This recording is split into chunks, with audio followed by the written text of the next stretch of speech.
cuties. How you doing? Now, we've all seen there's no pets allowed signs. We don't like them, but we respect them. None of us more so than a certain French bulldog, though. The internet is torn up over this patient pup. He clearly read the cafe sign and waited outside like a good boy. That's man's best friend for you. But what about your best friend? Friends Friday is in full effect. Swipe right on my face right now to see your friends list. Connect your address book for a list of suggested friends to add. The Abbeys will pop up alongside the answers before the time is up. You'll be able to see who's the top dog of trivia and who needs to be thrown a bone. I'm Sharon Carpenter, your pet-loving presenter at your phone's epicenter, and this is HQ Trivia, where thinking on your feet will earn you a treat. We see you out there, players. Hi to Michael's mom, Lisa, and nephew, Dominic, both of them celebrating their birthdays tomorrow. Happy birthday, Pat Sullivan, turning 49 today. Happy early Father's Day, Jimmy from Ethan. Hi to Mershaw, just because. Teacher Deborah Kellerman has been nominated for an Exceptional Educator Award. That's amazing. And hello to Dex Stacker as well. Good luck to all of you players. The rules here are simple. I'm going to ask you a series of questions from easy to hard. You've got 10 seconds to tap the answer. If you get it correct, you move on. Answer all 12 right, you win, or you split the cash. Do not forget, inviting friends to HQ using your code can score you those extra lives. You can use one per game, just not on the final round. And tonight, we are giving away a fully trained $5,000. That will get you a basket full of dog toys, classes to help you teach your pet to stay, and a fancy coffee maker for your home where your dog is more than welcome.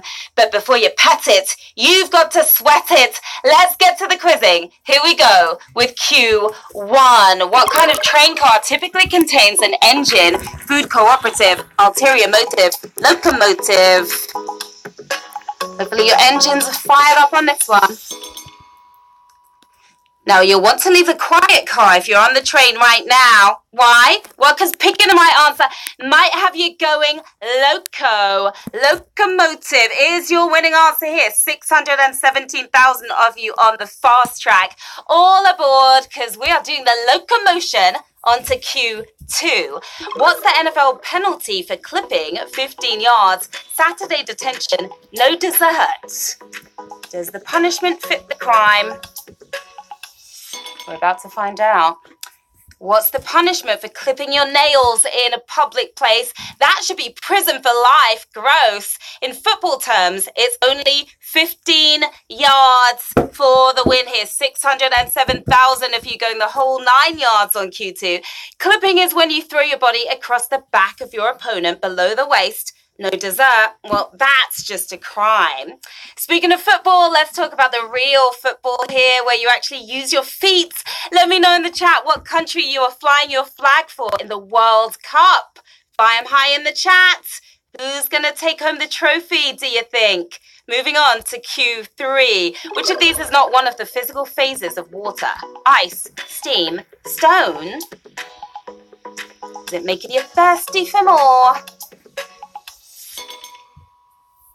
Now, we all go through our phases. I'm a bad girl, turn good, but just like water, one thing we don't turn is to stone.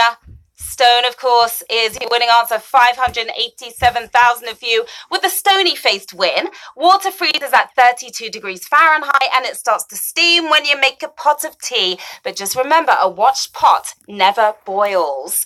Now, we have some exciting news, HQTs. This Sunday on The Big Game, we have a very special guest host out of Wonderland.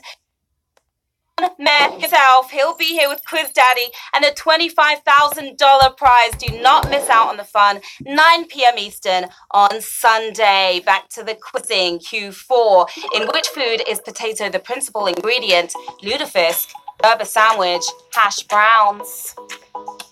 It's all about those spuds. Now, no meal is complete without a side of carbs, preferably in the shredded fried state of hash browns. Who doesn't love hash browns? We all love hash browns. 576,000 of you do.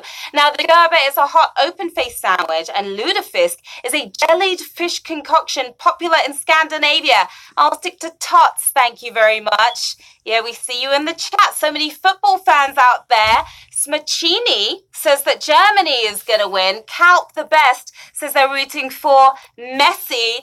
Doom Loop says they hope Germany pulls through as well. Lots of Germany fans out there. All right, here we go with Q5. The cartoon aardvark Arthur lives in which fictional town? Elwood City, Nightingale Heights, Bookerton. It's quite cute, Arthur, but it's nothing like an aardvark. Hopefully you're not clenching your fist at this one. John Legend's doppelganger lives in Elwood City. And you knew that, didn't you? 250,000 if you did, but my goodness, that was a brutal question. And yeah, I'm gonna go with Savage. I'm gonna go with Savage because we lost 300,000 of you there already here on Q5. Sadly, we've got to say goodbye to you, but 250,000 of you. Moving on. Arthur premiered in 1996 and he's been going ever since. Hey, what a wonderful kind of day where you learn to work and play. Let's play some more with Q6. Which variety of solitaire is normally played with 8 adjacent columns of cards? Spider, free cell, Klondike. Why get a partner when you can do it yourself? It's the most fun way to waste your own time, actually. Installed on millions of PCs. Free cell is what we are talking about here. And that was a toughie. My goodness, 150,000 of you gone, 91,000 of you moving on. Spider is played in 10 columns and Klondike in 7. Free cell is in the middle at 8 columns. It's caused us to lose our minds over that coveted reshuffle. Q7, who is most likely to be carrying a challenge coin? Athlete, gamer, soldier. Hopefully this one isn't as challenging as those two were. Now, if you're like me, you don't know what's inside your bag. Lots of challenging junk and coins floating around, but no challenge coins. That's to the soldiers. The soldiers have those. 30,503 of you got that right. Carried by military members to identify themselves as part of a particular unit. No word on whether it's absolute or not. Q8, what U.S. state capitals are separated by the Bitterroot Range? Nashville, Raleigh, Helena, Boise, Frankfurt, Charleston. What do you think? Hopefully a range of you will get this right. You'll likely be bitter if you got this wrong. Living up to its name is one of the toughest parts of the Lewis and Clark expedition between Helena and Boise. And oh boy, 14,000 of you nailed that one. The bitterroot is also the state flower of Montana, and it's a lot prettier than it sounds. Q9. What 19th century work famously centers on an item hidden in plain sight? The purloined letter, the Pickwick Papers, the £1 million banknote. It's right in front of your eyes. So annoying when things are hidden in plain sight, right? Usually the shades on my head. Come out wherever you are. Is the purloined letter for the win? 7,242 of you writing yourselves a win there. Edgar Allan Poe's short story was about a letter hidden from the police right there in the card rack. Q10. Cutting a Mobius strip in half lengthwise gives you what? 2 separate loops, 1 big loop, 2 linked loops. A Mobius strip. This one will really do your head in. A Mobius strip is a paper loop with a half twist in it. When cutting lengthwise, you'll end up with 1 big loop. Somehow, 2,881 of you going loopy with a win there. The Mobius strip was discovered by mathematicians in 1858. It only has 1 side and 1 edge. Baffling stuff. Q11, we're here already. Let's do it. The actor behind What Simpson's character also did voiceover work on the original Star Wars film. Ned Flanders, Lisa Simpson, Mo Sislak. I love Star Wars, and I didn't even know this one. Voiceover work is a great gig. Where else can you show up in your PJs? Calm down, diddly. It's Ned Flanders for the win. 1,792 if you nailed it. Harry Shearer, the voice of Flanders, also did work in Star Wars A New Hope, voicing Officer Kirgy. Lightsabers at the ready, because we're striking into the final round with 1,792 players left in the game. Another 94 using their extra lives to get back in.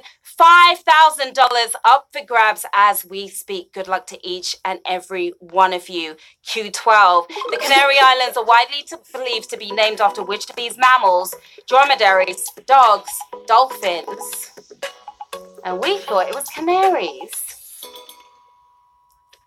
Now, the Spanish call this sunny archipelago off the northern African coast Las Islas Canarias, which itself likely comes from the Latin name Canariae Insulae, literally translating to Island of the Dogs. How is that for a full circle game? Dogs for the win. We have 910 winners. You smashed it.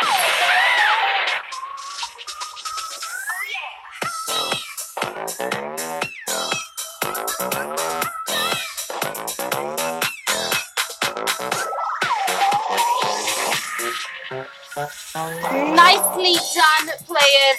910 winners standing. You totally slayed.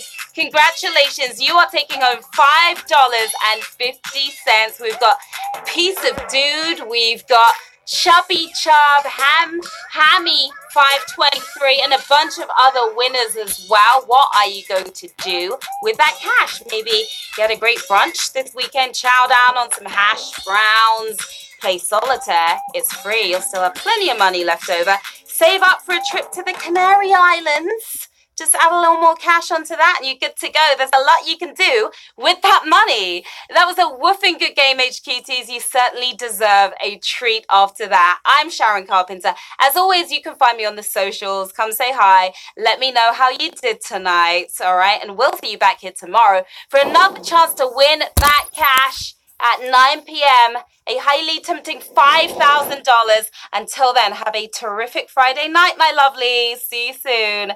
Bye.